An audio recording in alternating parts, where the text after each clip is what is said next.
Les invités de la reine doivent suivre un protocole en 6 points, ce qui amuse parfois Sa Majesté, a écrit l'auteur royal Karen Dolby dans un livre.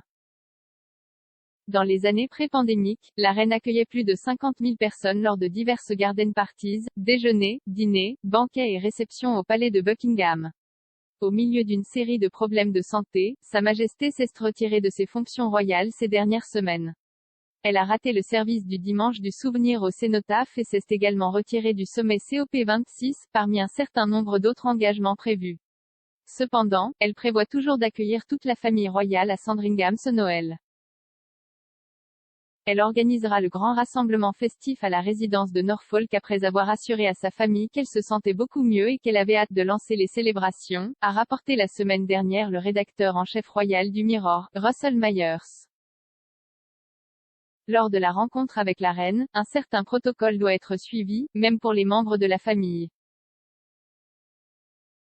Cependant, cela devrait être détendu à huis clos, lorsque la famille se réunira pour manger, boire et rattraper les festivités annulées de l'année dernière. Les invités doivent suivre un protocole en 6 points à toutes les occasions royales, comme détaillé par l'auteur royal Karen Dolby dans son livre, The Wicked Wit of Queen Elizabeth II.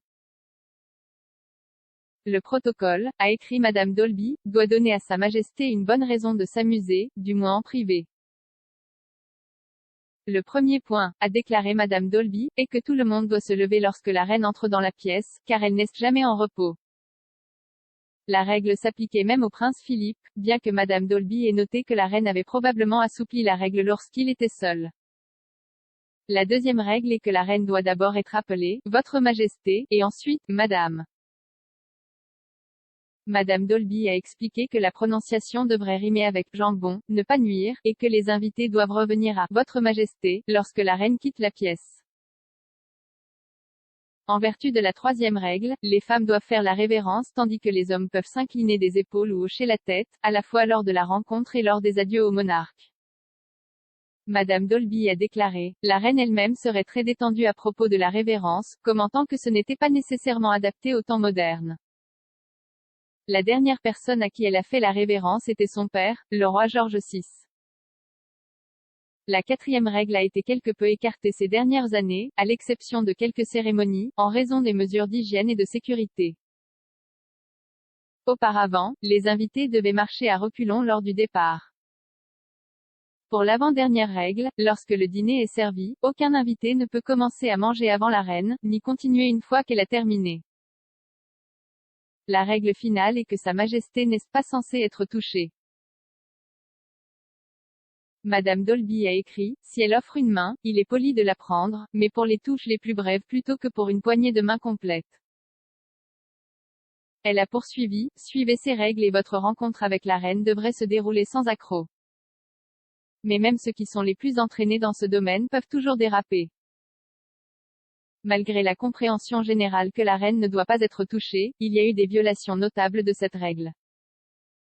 Au cours d'une session de questions-réponses en 2018, Michelle Obama a rappelé que la reine lui avait dit une fois que le protocole royal était « de la foutaise ». Et l'ancien président Donald Trump aurait réussi à enfreindre le protocole royal à 5 reprises. Il aurait été en retard au château de Windsor lors de sa première visite au Royaume-Uni en 2018, et s'est immédiatement rendu directement pour une poignée de main. Ayant déjà rompu la tradition 2 fois en quelques minutes, il a ensuite marché devant la reine. Lors d'une autre visite en 2019, il est de nouveau allé serrer la main en saluant Sa Majesté.